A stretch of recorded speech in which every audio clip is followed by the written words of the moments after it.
అందరిని ఇక్కడ కూర్చున్న వాళ్ళందరినీ ఎన్ని తిట్టినా పడతాం. శాసనసభలో కానీ బయట కానీ ఎంత రోత మాటలు మాట్లాడినా పడ్డాము, పడతాం. ప్రజల ఆశీర్వాదంతో సాధించిన తెలంగాణ రాష్ట్రాన్ని అవమానించే విధంగా, ఈ రాష్ట్ర భవిష్యత్తుకు ఒక శాపం పెట్టే విధంగా నిన్న ముఖ్యమంత్రి రేవంత్ రెడ్డి మాట్లాడిన దారుణమైన మాటలు ఏవైతున్నాయో అని చూసిన తర్వాత ఆరోగ్యం బాగాలేకపోయినా, ఇంకోటి బాగాలేకపోయినా, ఏదేమైనా సరే ఖచ్చితంగా నువ్వు పోవాల్సిందే, మాట్లాడాల్సిందే. పార్టీ తరఫున పార్టీగా మనం చెప్పాలి మన వాదన, పార్టీగా మనం చెప్పాలి తెలంగాణ ప్రజలకు కొన్ని వాస్తవాలు అని మా అధ్యక్షులు తెలంగాణ తొలి ముఖ్యమంత్రి కేసీఆర్ గారి ఆదేశం మేరకు ఇవాళ మనందరం ఇక్కడ కూర్చునున్నాం.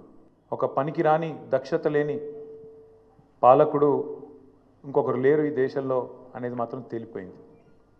అట్లాగే ఇంకోటి కూడా తేలిపోయింది. ఏవైతే వీళ్ళు ఒక 420 హామీలతో అభయ హస్తం అనే పేరు మీద ఇచ్చిన మేనిఫెస్టో, అందులో సబ్బండ వర్గాలకు కలిపి 420 హామీలు ఏవైతే ఇచ్చినరో, కాంగ్రెస్ మేనిఫెస్టో ఈ శతాబ్దపు అతిపెద్ద మోసం అనేది కూడా తేలిపోయింది.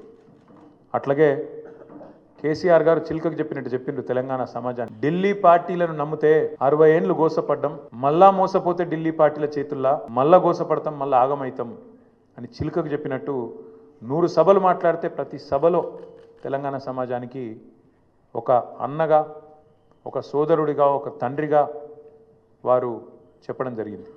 ఆనాడు ఎన్నికల నాడు కేసీఆర్ గారు చెప్పిన ప్రతి మాట, ఢిల్లీ పార్టీలను నమ్మితే ఆగమైతే తెలంగాణ అని చెప్పిన మాట అక్షర సత్యం అని చెప్పి ఇవాళ రుజువు అయింది.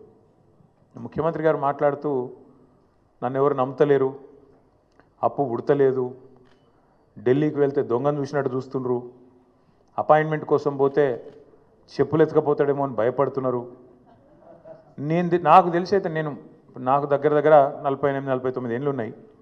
నేను కూడా రాజకీయాలను ఒక 35 ఏళ్ళకి వెళ్ళి చిన్నప్పటి నుంచి పేపర్లు చదివే అలవాటు ఉంది, టీవీ చూసే అలవాటు ఉంది, రాజకీయ కుటుంబంలో పుట్టిన కాబట్టి దగ్గర నేను కూడా ఒక 10-15 మంది ముఖ్యమంత్రులు వాళ్ళ నడవడిక, వాళ్ళ మాట తీరువన్నీ చూసినాను. నాకు పక్కన చాలామంది విశేషమైన అనుభవం కలిగిన వాళ్ళు ఉన్నారు. కానీ బహుశా ఇంత దివాలా కోరు మాటలు మాత్రం బహుశా ఈ దేశ చరిత్రలనే ఏ రాజకీయ నాయకుడు కూడా మాట్లాడలేదు. ముఖ్యమంత్రి కాదు, ఏ రాజకీయ నాయకుడు కూడా మాట్లాడలేదు. ఒక్క మాటలో చెప్పాలంటే రేవంత్ రెడ్డి గారు నిన్న నాకు పరిపాలన చేత కాదు అని కాడి పడేసిండని చెప్పక తప్పదు. చాలా స్పష్టంగా కాడి వారేసి నాతో కాదు అని చేతులు ఎత్తేసిండు. ఇక అయిపోయింది, నాతో కాదని నిన్న స్పష్టంగా చెప్పిండు. కానీ వారితో పాటు ఈ రాష్ట్ర ప్రజలకు కొన్ని వాస్తవాలు చెప్పాలి కాబట్టి, మా బాధ్యత కాబట్టి చెప్పాలనుకుంటా ఉన్నాం. ఎక్కడ పోయినా దొంగలాగా చూస్తున్నారు అంటున్నాడు ముఖ్యమంత్రి. మరి దొంగలెక్క కాకపోతే ఎట్లా చూస్తారు? దొంగలెక్కనే చూస్తారు. నోట్ల కట్టలతో దొరికిపోయిన దొంగను ఖచ్చితంగా దొంగనే అంటారు, దొంగనే చూస్తారు.